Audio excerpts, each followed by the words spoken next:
Joining us to discuss the USS Cole tragedy and his efforts to tell that story via documentary is USS Cole Commander Kirk Lippold. Commander, thank you so much for joining us today. Absolutely, Georgia. Wouldn't miss it for the world. So tell us about this new docuseries that you've come out with. What's it about, and what are you hoping to achieve with it? Well, I think what you're really looking at is, first and foremost, thank you to the Daily Wire for supporting it, and also big media for actually producing it.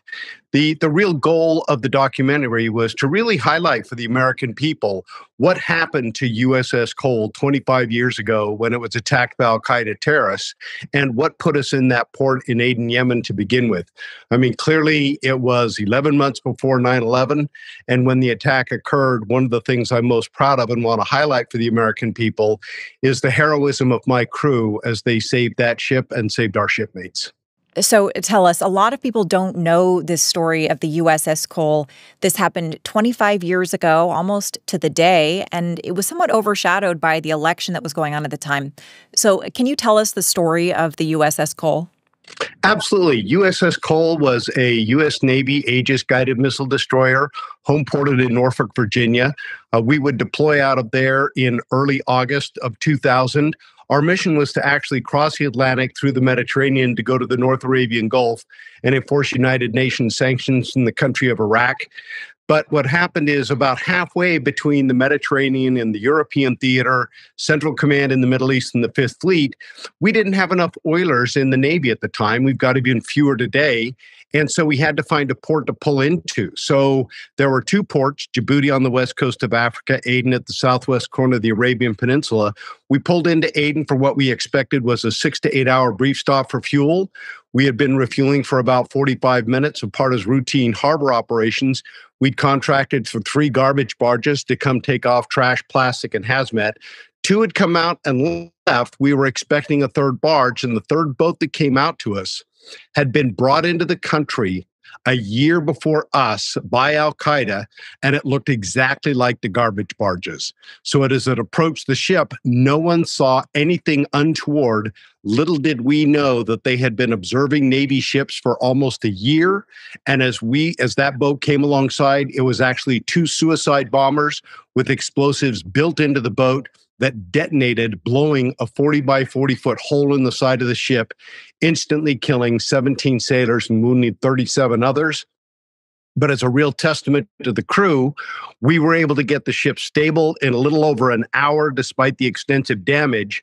And when it came to medical triage and care, that first day, we would have 33 wounded that we would get evacuated off the ship in about 99 minutes into local hospitals. And of those 33, 32 would survive. That's an incredible story. Now, a 40-foot hole in a ship, and you were able to stabilize it. How did you do that? Well, one of the things we had done prior to pulling in was actually a damage control, and something you do every time you have an event like this where you're in a higher state of readiness because of the threat, is we implement what's called a higher degree of watertight integrity. In this case, all the compartments below the main deck, or what they call the damage control deck, were all sealed and compartmented off. What that did was 2 things. Number one, when the blast went off exterior to the ship and penetrated inward, number one, it prevented progressive flooding, kind of like if you remember Titanic. You went from compartment to compartment to compartment. What that did was it prevented and contained the flooding within a few major compartments. The second thing that it did that was really beneficial is because of that compartmentalization, it dissipated the force of the blast. I mean, the pressure wall from the explosives that went off traveled at about 25,000 feet per second. So the damage, the extensive damage that you see throughout the ship occurred in less than 3 milliseconds. But because of that compartmentalization that we had put into place, that's what really minimized the extent of the damage, controlled the flooding, mitigated some of the horrific injuries that we saw. But nonetheless, it was one of those events where the announcing system failed.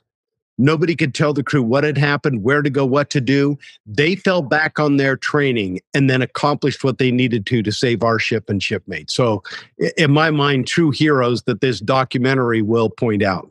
Now, this happened before 9/11, pretty shortly before 9/11, less than a year. What was the degree of awareness about the threat of terrorism at that time?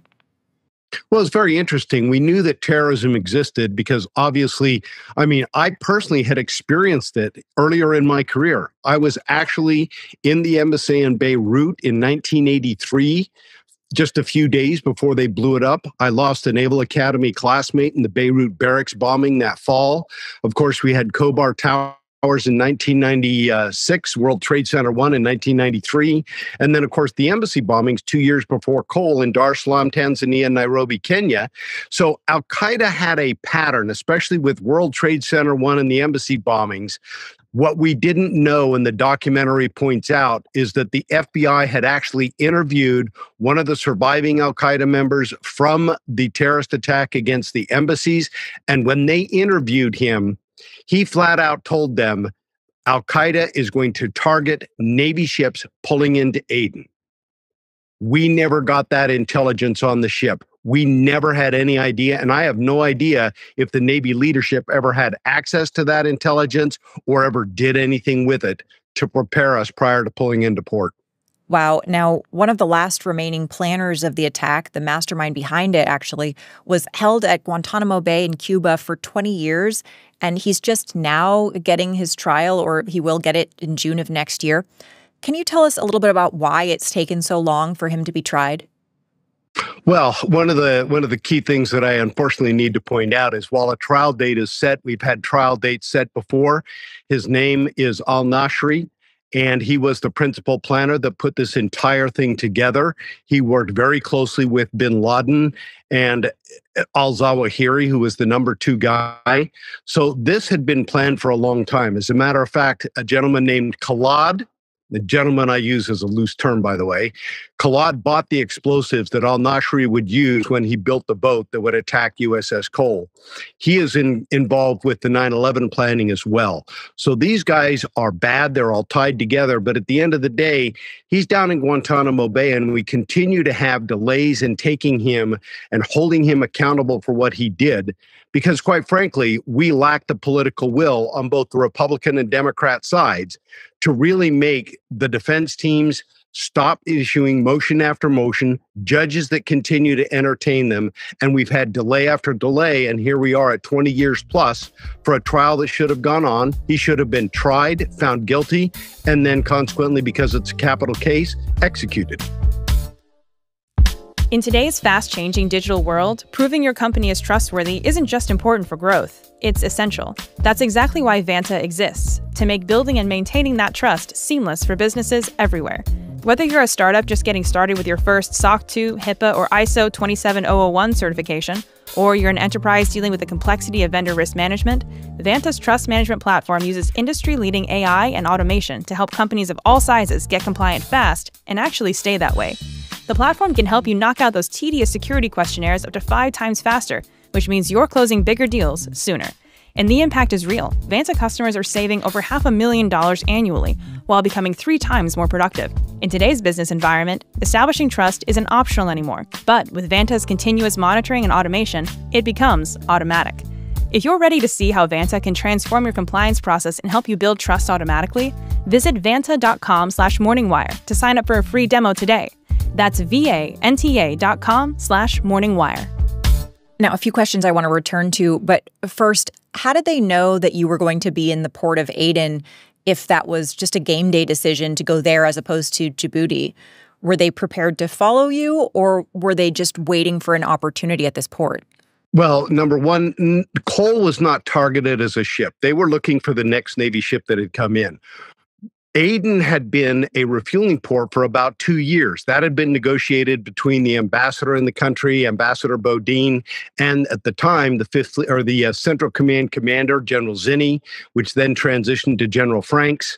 And what you had was when we pulled in as the 27th ship to refuel in that port, there had been a routine that had been established. Anytime a ship pulls into a port, what you have is they know pretty much where you need to refuel, what is available, what the threat levels are. That's at a much higher level than most ships operate at. So we were ordered into that port. It wasn't like we said, hey, that looks like a good port to pull into and refuel. We, in fact, were ordered to refuel in the port of Aden, Yemen. And when we pulled in that morning, one of the unfortunate things that had happened is I submitted my force protection plan actually while I was in the Mediterranean. We had no in-theater intel briefings at that time prior to pulling into Bahrain, which would be 4 days after I had refueled. So we had somewhat of an intelligence gap there that later investigations would point out. But when we pulled in that morning, there was absolutely no intelligence that we had that day that Al-Qaeda had been there and operating. We had worked through the embassy. Nothing had come from them to indicate there was anything untoward. NCIS does a port vulnerability assessment. They indicated nothing was unsafe about the port. And while overall we operated at a higher threat level, again, there was no credible intelligence to tell us that Al-Qaeda had been there for a year, had already attempted attack on another ship 9 months before us that we didn't know about. And unfortunately, it was the same boat with the same explosives were used in the successful attack against us. Now, how did this affect the general level of preparedness for terror going forward? Obviously, 9/11 still went on to happen. Would you say that they didn't raise the level of alert as high as they should have in response to this? I think what you saw was the first thing the Navy tried to do was figure out, how did this happen? Why was the ship in that port to begin with? Why didn't we have the intelligence? I think that the question still has not been answered by anyone in either the intelligence community or clearly above me in the chain of command. Why was that intelligence fed into the system by the FBI during that interview? And why was nothing done by the chain of command to act on it when putting Navy ships into harm's way in a port that clearly had been targeted by Al-Qaeda to go after Navy ships? So it's one of the great unknowns. But unfortunately, I lived and the crew lived and the family still live with the consequences that when we pulled in and were attacked, I lived through one administration with the Clinton administration that kept raising the bar and did nothing in response to that attack. And by the same token, when the Bush administration came in, they took an attitude of we're forward looking, not backward acting. They did nothing. And because of that, that laid the groundwork for 9/11. The fact that there was no response to attack on a U.S. Navy ship, killing 17 sailors and wounding 37, really in many ways, according to the 9/11 report, incensed bin Laden. And he said, okay, if they won't even react to this, then clearly we've got a straight path to 9/11. And unfortunately, 11 months later, the nation paid a very heavy price that we are still in many ways paying for today. Now, you mentioned that the crew sprang into action even without a proper announcement on the ship. Just for our listeners, can you paint a picture of maybe one or two examples of some really impressive things, just so people can get an image of what it was like that day on the ship? You can tell your story or maybe one or two examples from crew members that did things that were particularly heroic. I think that might be really interesting for people to hear. Absolutely. The one that I'll point out in particular is a young signalman second class, Figueroa. He was in the mess decks area, mess line area, trying to rescue people out of there and heard someone calling from down below in one of the spaces that was flooding. And when he went down, not one, but two decks into floodwaters that were surging around his ankles and rapidly rising, and that space was eventually going to completely flood. A young man was trapped behind the desk, critically wounded, broken leg, other injuries. He managed to pull him out and then literally get him pushed up 2 sets of ladders or stairs and get him rescued and saved his life. So, I mean, floodwaters coming around. I've got sailors saving him. I had another one where a young woman, literally 2 compound fractures to her femurs, trapped in the wreckage, and 2 sailors were able to pry back. And I had one of my officers reach down and said, I know this is going to hurt, but I need you to do it on the count of 3. And he pulled her out with those two legs broken and again got her to triage, stabilized her. We would evacuate her off the ship. And again, she is alive today. So we really had some heroic efforts going on that day in those critical minutes afterwards. And again, I attribute that to my heroes and the crew because they took the initiative to do that in that moment. And they're the ones that truly saved our ship and shipmates. Now, how did that affect morale among the sailors seeing such a muted reaction to such a devastating loss of life? What kind of message did it send that both Democrat and Republican administrations were somewhat disinterested in getting to the bottom of what happened? I think it did have an effect on morale because they felt like, wait a minute, we're supposed to be defending freedom out there for our nation.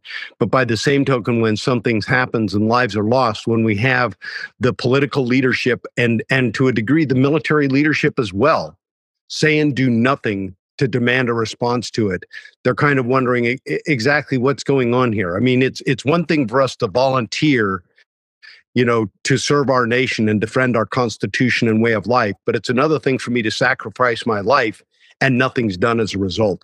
And it's been particularly frustrating, especially for the families who lost loved ones, to see no accountability when it comes to holding those responsible for this attack, which was bin Laden, his followers, and everything else. And while, yes, we have taken out several members that were involved in that chain through drone strikes, obviously post 9/11 in Afghanistan with the military force, we still have that guy, al-Nashri, down in Gitmo, who really is enjoying a fairly decent quality of life, gets 3 meals a day, gets to pray 5 times a day, and it just drags on and on. So justice delayed is justice denied. And I think people overall in the military see this, but they still want to have people that did this held responsible for their actions. We've had 20 years to process the evidence scene, and we continue to even do it today. I mean, the FBI and their forensics lab in Quantico, Virginia, and now the explosives lab that's down in Huntsville, Alabama, they continue to process little items of evidence, continuing to tie people like al-Nashri and others to that crime, now an act of war, so that we can hold them accountable. All right. Well, Commander Lippold, this has been so wonderful having you, and I think our audience is going to be very interested to watch this. Thank you for coming on. Absolutely. Thank you. And thank you again to Daily Wire and to Big Media for really telling a story of heroism that the American people don't know about, and now they'll get the opportunity to.